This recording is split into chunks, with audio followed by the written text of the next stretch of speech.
It is the memories and the stories that go with those memories. And I feel a little sad that I haven't written down a lot more things that I was told, particularly from my grandmother, who was extremely close to me. This is my grandmother, and she had 3 brothers and a sister, but she was always the head of, I don't think she was the eldest, but she was the head of the family. When anyone was ill or anyone needed support, she was the one that gave people a helping hand. She was an extremely kind and I think very, very clever person. When she was younger, she actually played cricket in a long dress and she shot rifles. So quite an amazing character, I think. I had admired her for so many things. My grandfather was very ill when he came back from the First World War, and so she looked after 2 sons and the house and a business, and in between time her favourite craft was needlework, and so she made different pieces for people. This is my favourite piece, which hasn't been out of its pillow slip for many, many years. It's actually, she bought Irish double sheets in Irish linen and turned it into a tablecloth. She made it for my mother for her engagement present, and the lace alone took 2.5 years to make.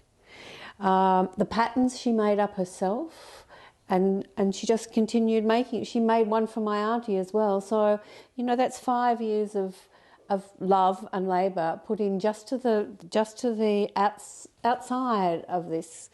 And of course all the needlework as well, which is white on white, and I love white on white, always have. It's slightly sad because there are areas where it's worn, but I'm pleased that it's been kept in such a situation. I have no idea what's going to happen to it. I don't look at it, I don't use it. I think it's too precious to use. There's too many memories and it's too delicate to use. I would hate anything to happen to it. It does have a few little marks in it where it's been torn or worn. But everything about it is hand-stitched. Even the edging is hand-stitched. So that's just her. That is all about her. And the other tablecloths I have different stories to them. So again, it's linen, and it has an edge on it, which is huge, a huge edge. And my name is Robyn, and so she's put birds in this, and this was a gift to me. So there's birds in the edging, in the lace that goes around the edge, and that was particularly for me, and that's special as well. But again, as you can see, they've been neatly folded, left in the cupboard. They've gone from one house to another. And I guess, I don't think I've used many of them at all. No, I don't think so. The large one I often used for Christmas when we had a more formal house, but I haven't used it for a very long time.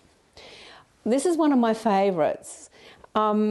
My grandfather he was gassed during the First World War, and he came back with a really bad chest. So he was bedridden for quite a long time. She used to pick the pansies from the garden and then duplicate the colours into the tablecloth while she sat next to him while he was in bed. And then there's this one. Isn't this absolute treasure? It's cut out work. So after doing the needlework, that's inside out. After doing the needlework on it, you go around and then cut in between the needlework so that you have this truly lace look, all done by hand. I think you can buy things now that are machine done like this, but this is all done by hand. So that's my bottom drawer of treasures. And they'll go back in the bottom drawer now, and I'm not sure what will happen to them. My granddaughter turned 21 today, so we gave her a piece of my grandmother's jewellery for her birthday. So maybe these will be gifted at some stage to them.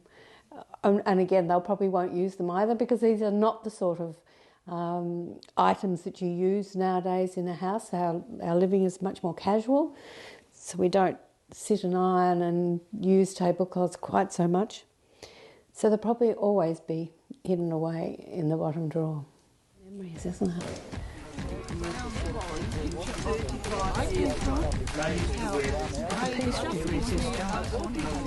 Memories, isn't it?